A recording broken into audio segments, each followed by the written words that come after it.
একমত, যদি কেউ রাসূলুল্লাহ সাল্লাল্লাহু আলাইহি ওয়াসাল্লামকে নিয়ে কটূক্তি করে ইসলামী শরীয়তায় তার একমাত্র শাস্তি হচ্ছে ওয়াজিবুল কতল।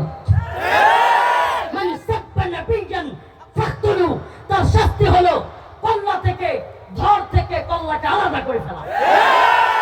এটা ইসলামী শরীয়তার শাস্তি। এই ব্যাপারে সমস্ত ইমাম একমত। হালকা মতান একটু আছে এই ব্যাপারে। যদি তওবা করে, কোন কোন ইমাম বলেন তওবা করলেও তার তওবা কবুল করা হবে।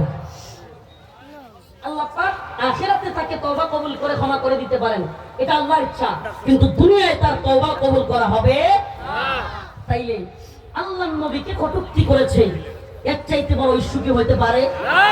আমরা রাজনীতি বুঝি, আবারও বলতেছি পররাষ্ট্রনীতিও বুঝি, আমরা বিশ্ব কি বলবে, বৈশ্বিক পরিস্থিতি কি, বিশ্ব মরলরা কি বলবে, এগুলো সব জানি।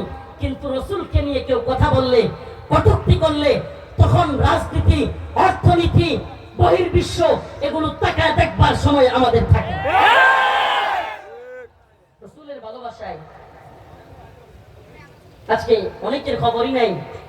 আজকে শাহবাগের নাস্তিকদের পক্ষ নেওয়া সেই নাস্তিক প্রেমী মৌলবী, পকেট আর পেটের দান্দাবাজ ফরিদউদ্দিন মাসউদ, এই ব্যক্তিটার পক্ষে লোক পাওয়া যায়, আশ্চর্য লাগে।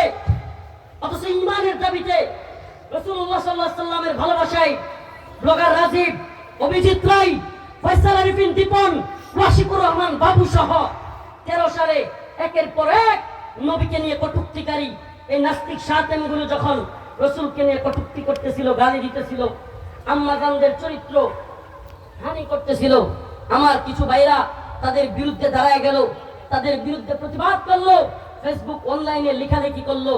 আজকে হাসিনা তো চলে গেল, কিন্তু আজও পর্যন্ত আমার সেই শাতেম বিরোধী ভাইগুলো, আমার সেই ইশকে নবীর দাবিতে আশিকে রাসূলগুলো এখনো এখানে বন্দী অবস্থায় বছরকে বছর পড়ে আছে। দেখলাম না একদিন, আজকে আপনি একজন সিনিয়র দলের এত বড় লিডার হয়ে আপনাদেরকে ভালোবাসি, তবুও কথাগুলো বলতে বাধ্য হচ্ছি। আজকে শাহবাগ প্রেমী ওই নাস্তিকদের পক্ষ অবলম্বনকারী এই কুখ্যাত ফরিদউদ্দিন মাসউদের পক্ষ নেন। ফরিদউদ্দিন মাসউদকে বাঁচানোর জন্য তাকে আল্লামা বানায় দিচ্ছেন। এই ব্যক্তিটা আল্লামা সাইদি রাহিমাহুল্লাহর ফাঁসি দাবি করেছিল। এই সেই কুখ্যাত ব্যক্তি, মনে আছে আপনাদের?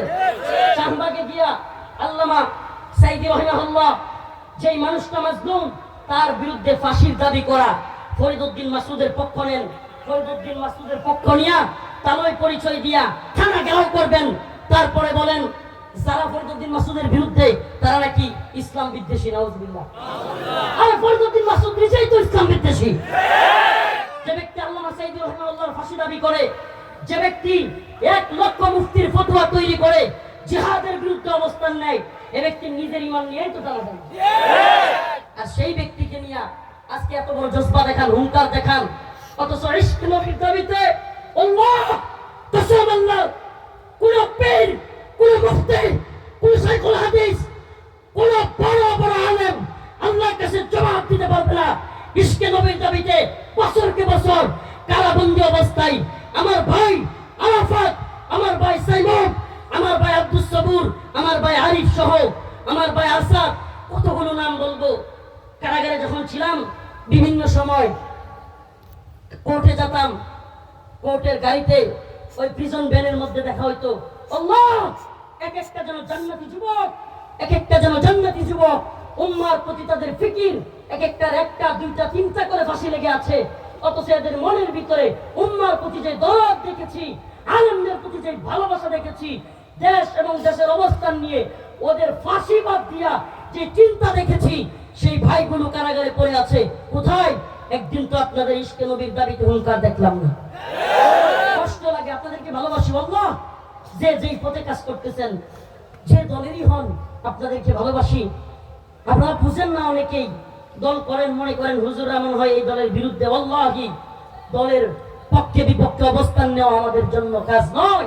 আমরা চাই উম্মাহ ঐক্যবদ্ধ হোক, কিন্তু যখন দেখি শাহবাগের কুখ্যাত মৌলবীর পক্ষ নিয়ে থানা ঘেরাও করবো, তারপরে বলে যারা তার বিরুদ্ধে যায় ইসলামের বিদ্বেষী, তখন অন্তরে কষ্ট লাগে।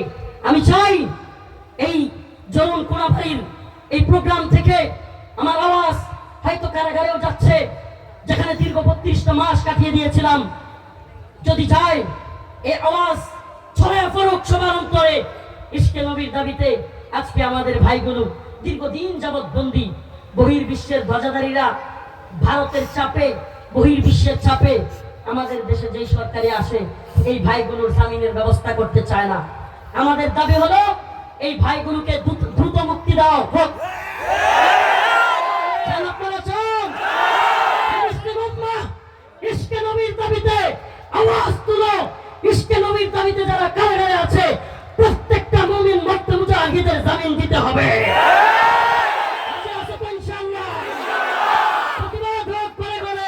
ইশকে নবীর দাবিতে ফয়সাল আরিফিন দীপন হত্যা মামলায় একটা ভাইও কারাগারে থাকতে পারবে না। ব্লগার রাজীব হত্যা মামলায় একটা ভাইও কারাগারে থাকতে পারবে না। এই আওয়াজ আমাদের তুলতে হবে। এই আওয়াজ প্রত্যেকটা মুমিনের ঘরে ঘরে পৌঁছে দিতে হবে। এই আওয়াজ বাংলার ঘরে ঘরে পৌঁছায় দিতে হবে। আমরা চাই যে সরকারি আসুক এই ভাইদের দ্রুত মুক্তির ব্যবস্থা করে। প্রিয় হাজিরিন, হিন্দুত্ববাদী চক্র, ইহুদিবাদী চক্র, খ্রিস্টীয় চক্র, সব চক্র মিলে ষড়যন্ত্র চলতেছে। সাবধান, চোখ কান খোলা রাখতে হবে। প্রিয় মুসলিম যুবক, তোমাদেরকে বলি আমরা ফেসবুকে লেখালেখি করি দাওয়া এবং জিহাদের পক্ষে।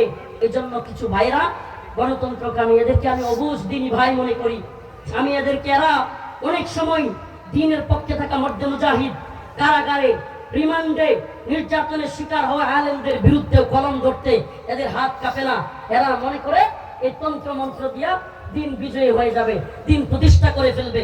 করেন না চেষ্টা তো পৃথিবীর শুরু লগ্ন থেকে আজ পর্যন্ত হলো। 1 ইঞ্চি ভূমিতে